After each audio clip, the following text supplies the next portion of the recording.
TV merupakan salah satu hiburan yang murah dan bisa dipakai oleh semua kalangan. Untuk menikmati layanan televisi, kita juga nggak perlu biaya berlangganan. Cukup sediakan antena UHF, kita bisa menikmati siarannya.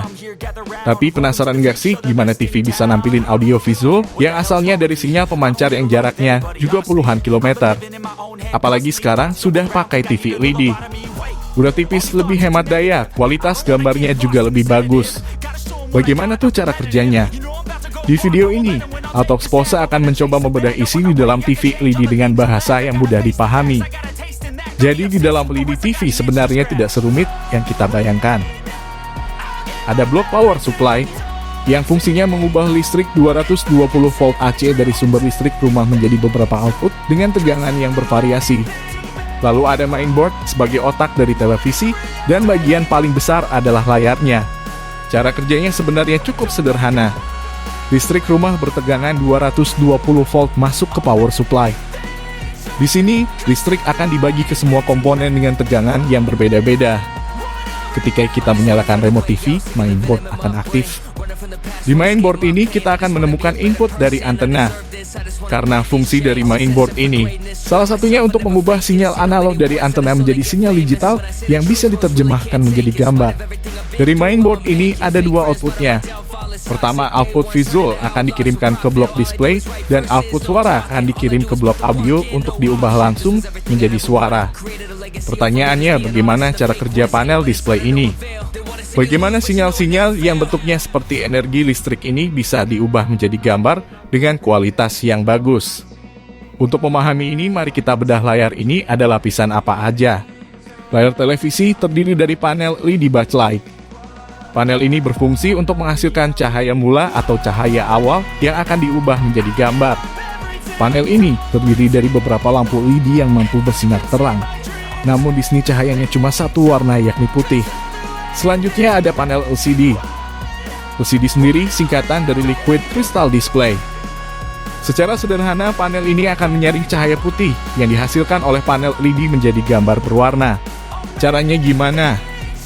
Pertama, kita perlu memahami bahwa panel LCD ini tidak rata seperti kaca. Kalau diperbesar, kita akan melihat kalau panel ini tersusun oleh banyak kotak. Kotak-kotak ini biasa disebut dengan pixel. Pixel fungsinya sebagai kotak-kotak warna.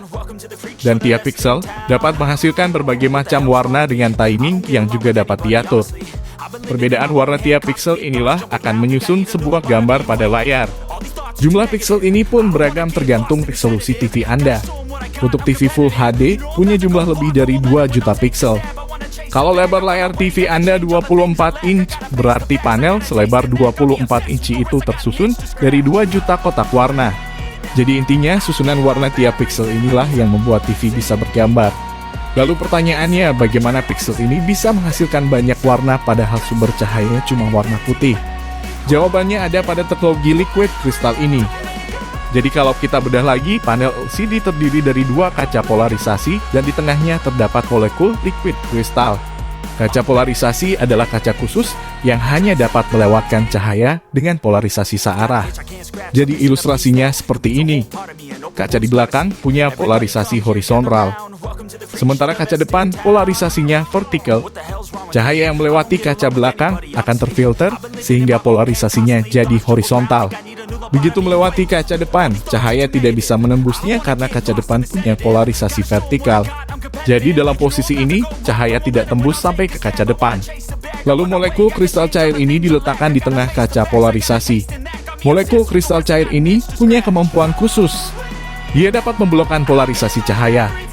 Jadi, meski cahaya inputnya punya polarisasi horizontal, saat akan melewati kaca depan, polarisasi cahaya bisa berubah vertikal. Dan cahaya bisa menembus kaca. Bukan cuma itu, sudut pembelokan ini juga dapat diatur oleh tegangan listrik.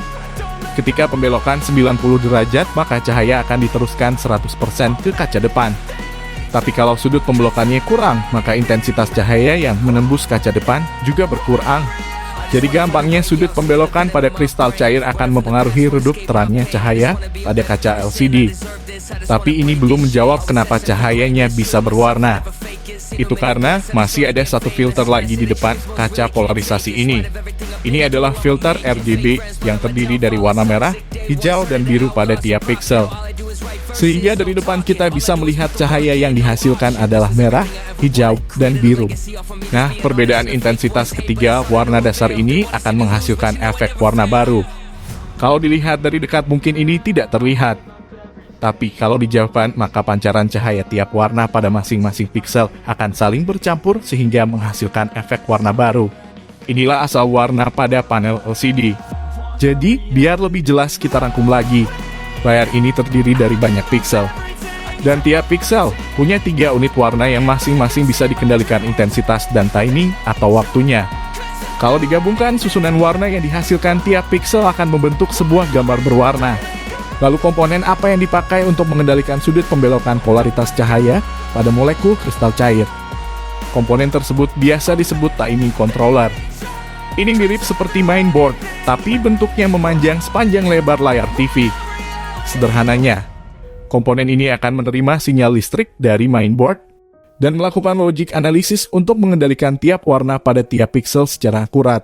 Jadi, itulah penjelasan tentang bagaimana TV LED bisa menghasilkan gambar.